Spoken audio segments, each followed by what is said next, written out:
નમસ્કાર દોસ્તો, mister CSC એસ્પિરન્ટમાં આપ સૌનું હાર્દિક સ્વાગત છે. આ લેક્ચરમાં આપણે જીપીએસસી દ્વારા લેવામાં આવતી ડીવાયએસઓ અને એસટીઆઈની મેન્સ એક્ઝામના જીએસ પેપર 2માં એથિક્સ સબ્જેક્ટ વિશે વાત કરીશું. આ લેક્ચરમાં આપણે એથિક્સનો સિલેબસ સમજીશું, પ્લસ પીવાયક્યુનો ટ્રેન્ડ સમજીશું. 2019થી લઈ અને 2024 સુધીમાં કેટલા ક્વેશ્ચન પૂછાયેલા છે અને કયા ટોપિક્સ પરથી ક્વેશ્ચન આવેલા છે તે ડિસ્કસ કરીશું.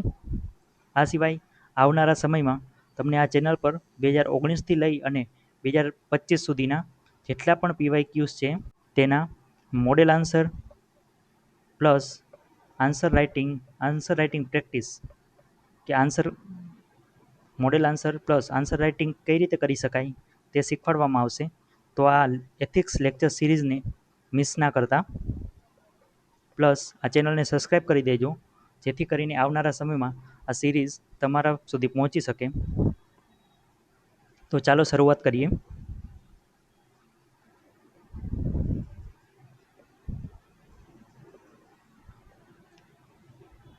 દોસ્તો, ડીવાયએસઓ અને એસટીઆઈના સિલેબસમાં જીએસ પેપર 2માં નીતિશાસ્ત્ર એટલે એથિક્સ એ બંનેમાં ઓલમોસ્ટ સિલેબસ તમે જોઈ શકો છો કે બંનેનો સિલેબસ સેમ જ છે. તેમાં મુખ્યત્વે 5 મુદ્દા છે અને આ સિવાય આ 5 મુદ્દા પર કેસ સ્ટડી પૂછવામાં આવશે. તો આ 5 મુદ્દા કયા કયા છે તે ડિટેલમાં જોઈએ. પહેલું છે નીતિશાસ્ત્ર અને માનવ સંવાદ એટલે એથિક્સ અને હ્યુમન ઇન્ટરફેસ એટલે એથિક્સ શું છે અને તે હ્યુમન બિહેવિયરમાં કેવી રીતે ઇન્ટર રિલેટ કરે છે. આ સિવાય એસેન્સ ડિટર્મિનન્ટ્સ એટલે સાર નિર્ધારકો અને માનવ વ્યવહાર. એસેન્સ ડિટર્મિનન્ટ અને consequences of ethics in human action એટલે હ્યુમન એક્શનમાં માનવ વ્યવહારમાં એથિક્સ કેવી રીતે અસર કરી શકે. Plus consequences of ethics in human behaviour એથિક્સના લીધે માનવ વ્યવહારમાં શું પરિવર્તન આવે છે. એટલે જાહેર સંબંધમાં પબ્લિક અને પ્રાઇવેટ રિલેશનમાં એથિક્સ કઈ રીતે અસર કરે છે અને પબ્લિક સર્વિસમાં એથિક્સનું શું મહત્ત્વ છે. સત્યનિષ્ઠા અને ઉત્તરદાયિત્વ એટલે ઇન્ટિગ્રિટી અને એકાઉન્ટેબિલિટી. પ્લસ માહિતીનો અધિકાર એટલે રાઇટ ટુ ઇન્ફોર્મેશન અને પબ્લિક સર્વિસ એક્ટ જાહેર સેવા કાયદો. ફર્સ્ટ ટોપિક આના વિશે છે. સેકન્ડ છે વલણ એટલે કે એટીટ્યૂડ, મૂળ તત્વો, કાર્યો, વિચારો અને વર્તણૂક, વ્યવહાર અને તેની અસરો. એટલે એટીટ્યૂડ ઇટ્સ કન્ટેન્ટ એટલે એટીટ્યૂડ શાનો બનેલો હોય છે. ફંક્શન એટીટ્યૂડ કઈ રીતે ફંક્શન કરે છે. Influence and relation with thought and behaviour એટલે વ્યવહાર પર તેની કેવી અસરો છે, વ્યવહાર અને સંબંધ પર એટીટ્યૂડની કેવી અસર થાય છે. આ સિવાય ચારિત્ર અને રાજકીય વલણ એટલે કે મોરલ અને political attitude. Plus social influence શું હોય છે અને સમજાવટ એટલે કે પરસુએશન. સોશિયલ ઇન્ફ્લુઅન્સ અને પરસુએશનની ભૂમિકા શું છે. આ સિવાય ભાવનાત્મક બુદ્ધિમત્તા એટલે ઇમોશનલ ઇન્ટેલિજન્સ. દોસ્તો, આ ફેવરિટ ટોપિક છે જીપીએસસીનો. જીપીએસસી ક્લાસ 1-2માં પણ દર વર્ષે ઈઆઈ એટલે કે ભાવનાત્મક બુદ્ધિમત્તા ઇમોશનલ ઇન્ટેલિજન્સ પર દર વર્ષે એક તો ક્વેશ્ચન પૂછે જ છે, ડાયરેક્ટલી ઓર ઇનડાયરેક્ટલી. આ સિવાય ભાવનાત્મક બુદ્ધિમત્તા વહીવટ અને શાસન એટલે કે એડમિનિસ્ટ્રેશન અને ગવર્નન્સમાં કઈ રીતે ઉપયોગી થાય છે, એની યુટિલિટી શું છે તેના વિશે છે. ફોર્થ ટોપિક છે માનવ મૂલ્યો એટલે હ્યુમન વેલ્યુઝ અને હ્યુમન વેલ્યુઝ કલ્ટિવેટ કરવામાં ફેમિલી, સમાજ અને શૈક્ષણિક એજ્યુકેશનલ ઇન્સ્ટિટ્યુશન કેવી રીતે હેલ્પ કરે છે. અને લાસ્ટ ટોપિક છે નીતિશાસ્ત્રના મુદ્દાઓ, નીતિશાસ્ત્ર સંબંધિત મુદ્દાઓ અને પડકારો. આ નીતિશાસ્ત્રના સંબંધિત કયા કયા ઇસ્યુઝ છે, જેમ કે ભ્રષ્ટાચાર વિરોધી ઇન્સ્ટિટ્યુશન છે, લોકપાલ અને લોકાયુક્ત વિશે છે. મુખ્યત્વે 5 મુદ્દાઓ છે: એથિક્સ અને human interface, attitude, EI emotional intelligence, human values અને હ્યુમન વેલ્યુઝ કલ્ટિવેટ કરવામાં ફેમિલી, સોશિયલ ઇન્સ્ટિટ્યુશન અને એજ્યુકેશનલ ઇન્સ્ટિટ્યુશનનો રોલ શું છે અને ચેલેન્જીસ કયા કયા છે એથિક્સ સામે. પ્લસ આ 5 મુદ્દાઓને કમ્બાઈન કરીને કેસ સ્ટડી પૂછવામાં આવશે. ઓલમોસ્ટ તમે જોઈ શકો છો કે એસટીઆઈની એક્ઝામમાં પણ ઓલમોસ્ટ સેમ જ સિલેબસ છે. સેમ જ એ 5 મુદ્દા રિપીટ કરવામાં આવે છે. તો હવે 2019થી લઈ અને 2025 સુધીમાં કયા કયા ટોપિક્સ પરથી પીવાયક્યુ આવેલા છે તે આપણે જોઈએ. દોસ્તો તમે જોઈ શકો છો કે ડીવાયએસઓની એક્ઝામમાં 2019માં ભાવનાત્મક બુદ્ધિમત્તા, હા દોસ્તો, ઇમોશનલ ઇન્ટેલિજન્સ, ભાવનાત્મક બુદ્ધિમત્તા એટલે ઇમોશનલ ઇન્ટેલિજન્સ પર ક્વેશ્ચન પૂછવામાં આવ્યો છે 2019માં. ભાવનાત્મક બુદ્ધિમત્તાની યોગ્ય દ્રષ્ટાંતો વડે વહીવટ અને શાસનમાં ભૂમિકાની ચર્ચા કરો. એટલે ઈઆઈનો એડમિનિસ્ટ્રેશન અને ગવર્નન્સમાં શું રોલ છે તેને ઉદાહરણ આપીને ચર્ચા કરો. દોસ્તો એથિક્સ એ એક ડાયનેમિક સબ્જેક્ટ છે. તેમાં તમને ખાલી ફેક્ટ નહીં મળે, તમારે ફેક્ટ પ્લસ એપ્લિકેશન બંને શીખવું પડશે. ત્યારે જ તમે આ ક્વેશ્ચનને ઇઝીલી સોલ્વ કરી શકશો. આ સિવાય તમે જોઈશો તો સમાજમાં રહેતા વ્યક્તિઓના નૈતિક ધોરણો સમાજના કાયદાની રચનાનો પાયો બનાવે છે. એટલે કે એથિક્સ એ લો બનાવવામાં કઈ રીતે મદદરૂપ થાય છે. એટલે કે સમાજમાં રહેલા માણસોનું એથિક્સ, સમાજમાં રહેલા માણસોની નૈતિકતા એ લોનું, કાયદાનું સ્વરૂપ કેવી રીતે લે છે તેના વિશે છે. 2020માં એથિક્સમાંથી કોઈ ક્વેશ્ચન નહોતો આવ્યો દોસ્તો. 2020-21માં કોઈ પણ ક્વેશ્ચન નથી. 2022માં તમે ફરી જોઈ શકો છો કે સંસ્કાર અને મૂલ્યો એટલે વેલ્યુઝ વિશે ક્વેશ્ચન પૂછવામાં આવ્યો છે કે વેલ્યુને કલ્ટિવેટ કરવામાં શિક્ષણ અને સમાજનો શું રોલ હોય છે. દોસ્તો 2023-24માં પણ એથિક્સ અને હ્યુમન ઇન્ટરફેસવાળા ટોપિક પરથી ફર્સ્ટ ટોપિક પરથી જ ક્વેશ્ચન આવ્યો હતો કે આધુનિક સમાજમાં નૈતિક પડકારો માત્ર એક વ્યક્તિ, સંસ્થા કે એકમ પૂરતા મર્યાદિત નથી, તે સમગ્ર સમાજના માટેના છે. તો આધુનિક સમયમાં એટલે મોડર્ન ટાઈમમાં કયા કયા નૈતિક પડકારો છે સમાજ સામે તેના વિશે છે. 2023-24માં જ પૃથ્વીના વાતાવરણને નુકસાન પહોંચાડ્યા સિવાય વિશ્વની વધતી વસ્તી ખોરાક પૂરો પાડવો એ એક વિશ્વ સમક્ષ ઘણો મોટો પડકાર છે. દોસ્તો આ એન્વાયરમેન્ટલ એથિક્સ પરથી ક્વેશ્ચન છે કે એન્વાયરમેન્ટલ એથિક્સ વર્સિસ હંગર એક સામાજિક સમસ્યા છે અને એન્વાયરમેન્ટલ એથિક્સ એટલે એન્વાયરમેન્ટને પ્રોટેક્ટ કરવું એક આપણો એક નૈતિક જવાબદારી છે. તેના વિશે છે ક્વેશ્ચન. આ સિવાય દોસ્તો કેસ સ્ટડી પણ પૂછવામાં આવેલી છે આ ટોપિક પરથી, એ પણ આપણે જોઈએ. મેજરલી આપણે જોઈએ તો એથિક્સ અને હ્યુમન ઇન્ટરફેસ, હ્યુમન વેલ્યુઝ અને ઇમોશનલ ઇન્ટેલિજન્સ આ 3 ટોપિક પરથી ક્વેશ્ચન આવેલા છે. એટીટ્યૂડવાળા ટોપિક પર તમને વધારે ક્વેશ્ચન જોવા મળતા નથી.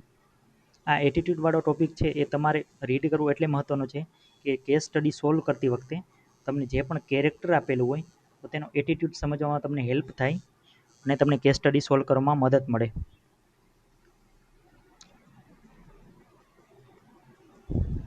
આ સિવાય આપણે ઘણી બધી એથિકલ થિયરી એથિક્સમાં જોઈએ છે, જેમ કે ઇમાન્યુઅલ કાન્તની ડિયોન્ટોલોજિકલ એથિકલ થિયરી, આ સિવાય યુટિલિટેરિયનિઝમવાળી થિયરી અને કોમન ગુડ એપ્રોચ જે પણ આપણે જોઈએ છે તેને આપણે કેસ સ્ટડીમાં ઉપયોગમાં લેવાની હોય છે, જે આપણે આગળ શીખીશું. તો હવે કેસ સ્ટડી જોઈએ કે કયા કયા પ્રકારની કેસ સ્ટડી પૂછવામાં આવી છે જીપીએસસી દ્વારા.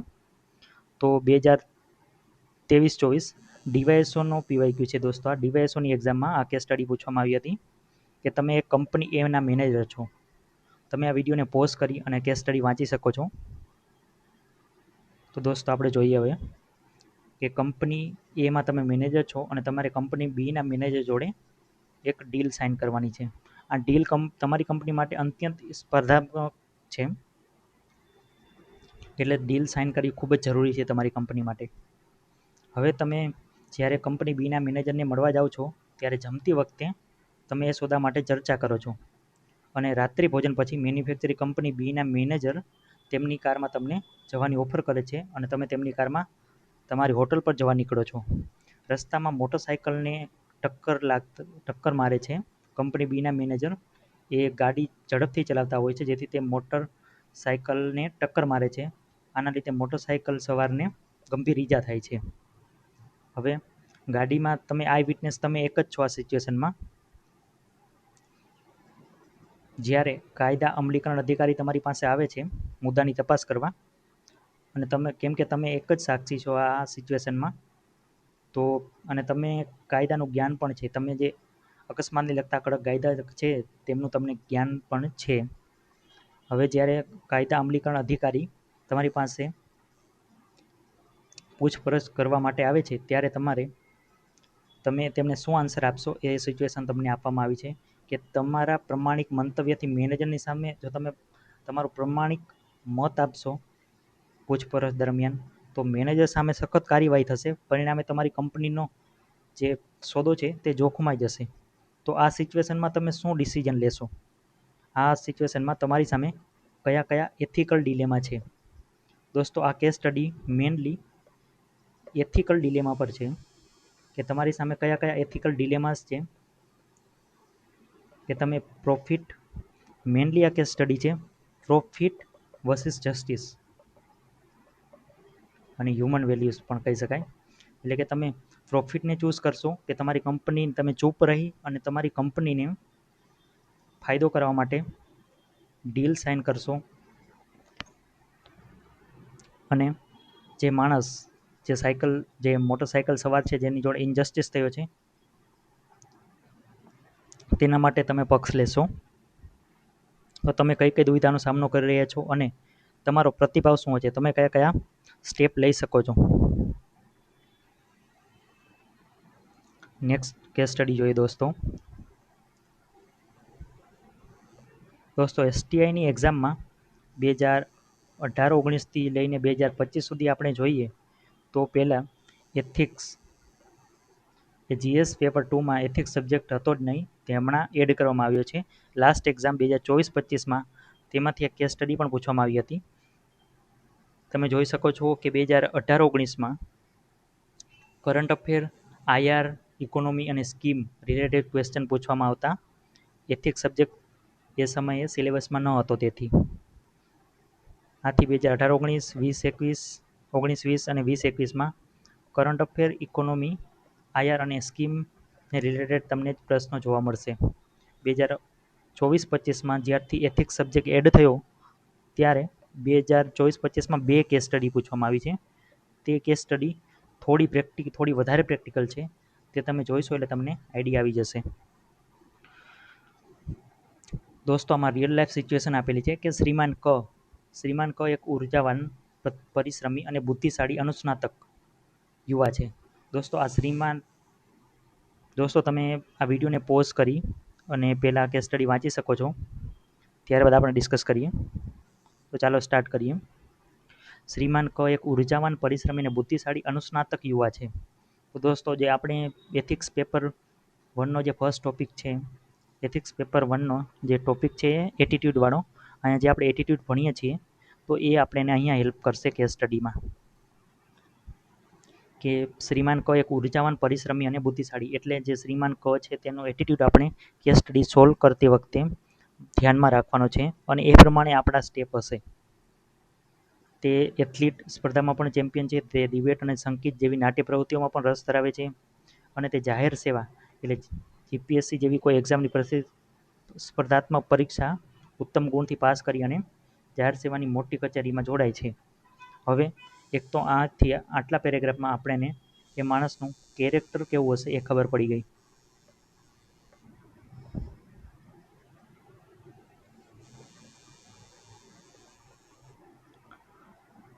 થોડા સમય પછી અમને ખ્યાલ આવે છે કે સાથીઓમાં પરસ્પર વિશ્વાસ ખૂટે છે, એટલે કે ઓર્ગેનાઇઝેશનમાં ઇસ્યુ કયા કયા છે એથિકલ.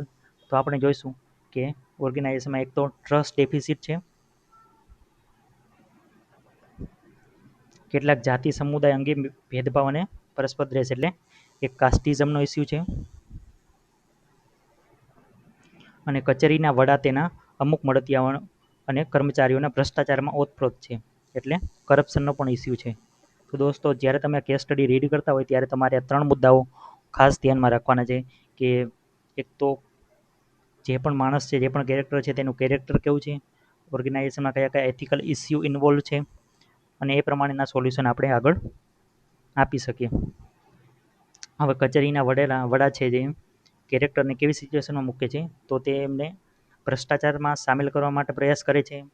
અને જ્યારે તેમની નીચેના જે લોકો છે કે તેમના કલીગ્સ છે, જે તેમને અમુક જાતિના સમુદાય સાથે સંબંધ કાપી નાખવા પણ દબાણ કરે છે. હવે આ સમયમાં શ્રીમાન ક જે નવા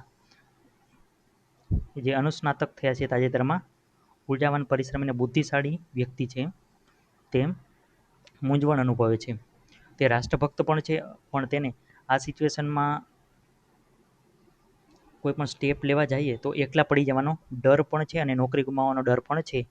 તો આ સમયમાં તે કેવા વ્યવહારુ પગલાં એમને લીધા હશે? દોસ્તો, આ કેસ સ્ટડીમાં એવું પૂછવામાં આવ્યું છે કે આ સિચ્યુએશનમાં તેમણે કેવા પગલાં લીધા હશે. એ આમાં એમ નથી કહેવામાં આવ્યું કે તમે કેવા પગલાં લઈ શકો છો, પણ આમાં આપણે પહેલાંથી એઝ્યુમ કરવાનું છે કે તેને કયા પગલાં લીધા હશે કે દર્શાવેલી પરિસ્થિતિમાંથી તેઓ બહાર આવી ગયા હશે અને તેમને પ્રોબ્લેમને સોલ્વ કરી હશે.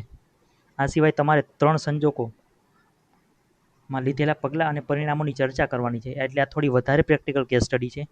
તમારે પહેલાં તેમાં એઝ્યુમ કરવાની છે 3 સિચ્યુએશન, અને તેમાં કેવા પગલાં લઈ શકાય અને તેના પરિણામ શું આવે તેની ચર્ચા કરવાની છે. દોસ્તો, આમાં બે ક્વેશ્ચનનો આન્સર કરવાનો છે. હવે નેક્સ્ટ વાળી કેસ સ્ટડી જોઈએ કે આ કેસ સ્ટડી પણ